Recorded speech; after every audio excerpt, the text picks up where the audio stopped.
What position did you retire from, and what was your horticultural specialization? Well, I retired in December 2021 from a position as a professor of horticulture at Oregon State University. And typical land grant, college, university, I had a three-way appointment: extension, research, and teaching. And I focused on berry crops. So I served as the berry crop specialist, the berry research leader at the North Willamette Research and Extension Center, and then did teaching of undergrads and grads. And my area of focus was whole plant physiology and production systems for including conventional as well as organic crops. A dream job. Yeah, fantastic. So mostly blueberries, or what types of fruits?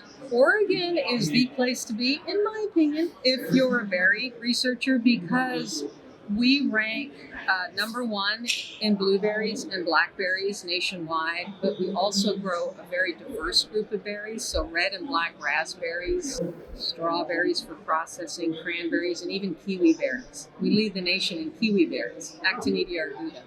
Cool. Yeah, very good. What has horticulture meant to your life and career?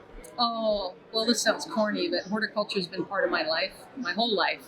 So I was born in Holland, and my dad, he and his family grew vegetables in greenhouses.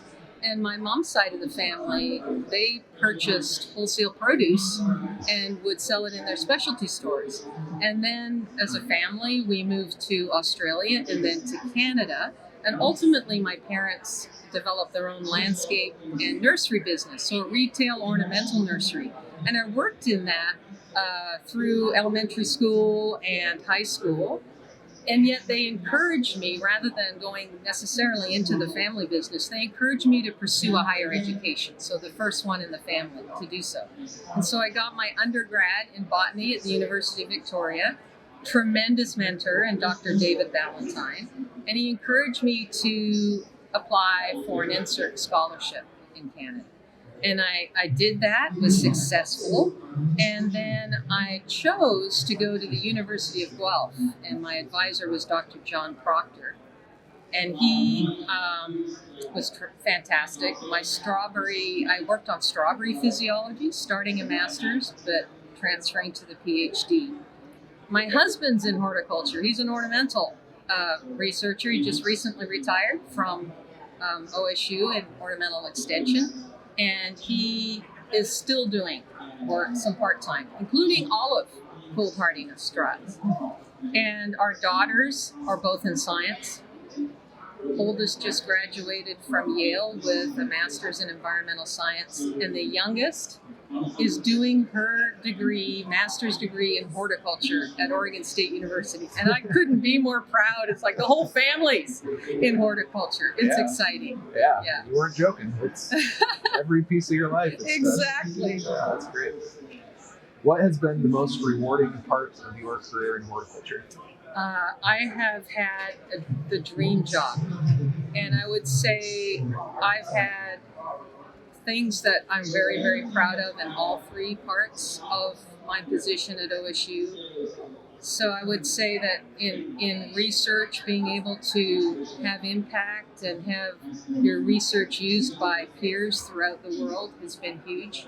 In extension, being able to use research outcomes and know you've made a difference to farmers has been very big for me, because being raised on a family farm, having that economic piece, what's the point of helping them increase yield if they can't do it economically?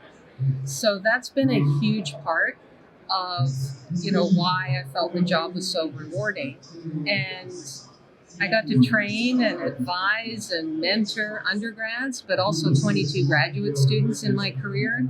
And seeing them have dream jobs and be successful is incredibly rewarding. And then the final piece would be that as one of the first women in our department, and having been there for almost 35 years at OSU, being able to mentor junior faculty to help enable them be successful for promotion and tenure and professional advancement.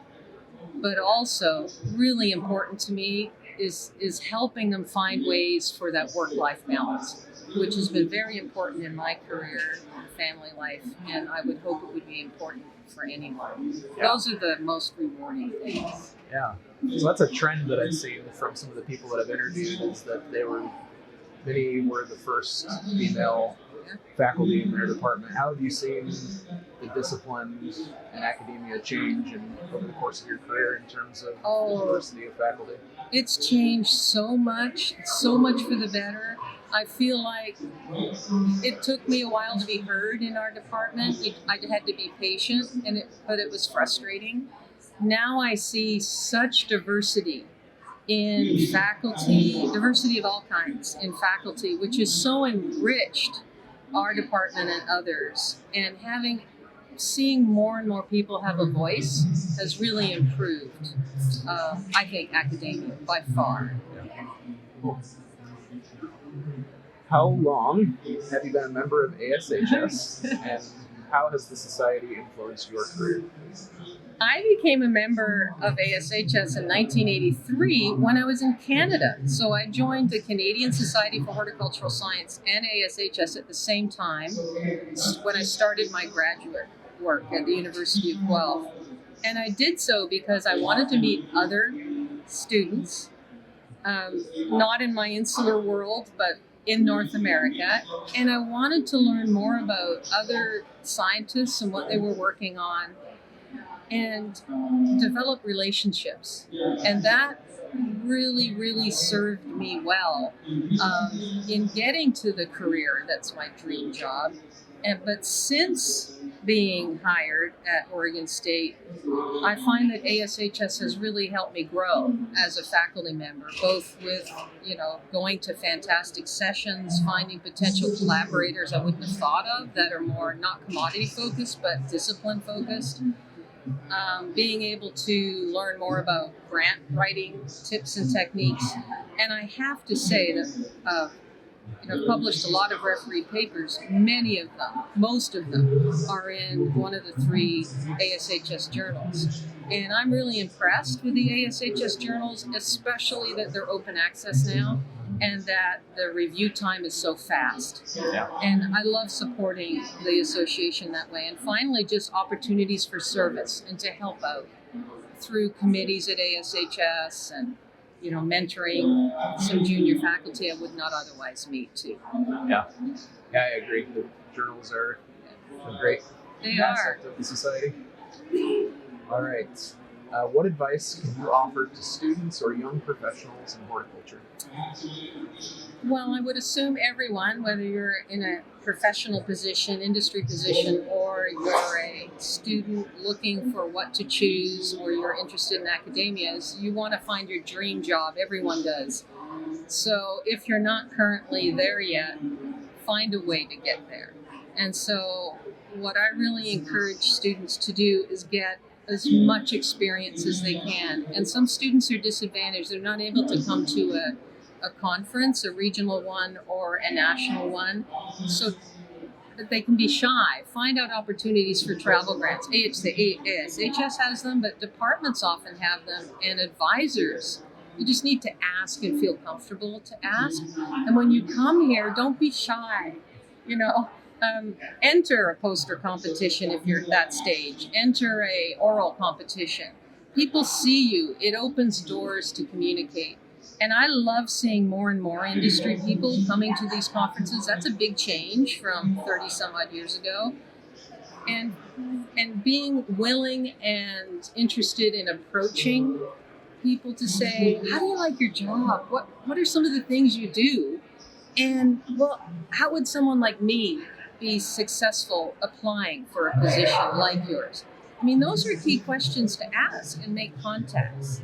You have to feel comfortable doing that. And if you're not really, really comfortable, then see if your advisor will help introduce you to some people. Yeah. Yeah, if you're not in that dream job, change it. Look for other jobs, opportunities, because you spend too much of your life working. You have to enjoy it. Yeah. All right, so the final question is, what excites you most about the future of the horticultural industry and profession? There's a lot of exciting things, and some of these are relatively recent changes. So while I've always been passionate about horticulture, what's exciting now are how there's more interaction between disciplines. So some examples might be robotics or mechanical engineering, you know, marrying horticulture to find robotic options for growing and for harvesting. That's exciting. More technology involved in being able to grow crops in smaller spaces, since we're getting less space, like vertical farming, or looking at being able to grow in climates that would otherwise never be able to grow. A great example is berries are being grown in the desert now. Who would have thought that in pots? I mean, having an open mind like that, the relationship between entomology and gardening to enhance pollinators. There's so much exciting stuff. Breeding has shifted so much over the years from traditional breeding to bringing in all this technology of biotech, genomics, and it offers so many opportunities for people who are interested in those areas to still be in horticulture. And that to me is really exciting, and including more rapid ways to develop plants that are climate resilient, which is a key area needed still. So I don't know. I think it's exciting, and I love it when I come to a conference and see the diversity of students that are here. And that, to me, both undergrad and graduate students, they're the future of horticulture, and it's exciting. Yeah, I agree. Yeah. Well, thank you. You're very welcome.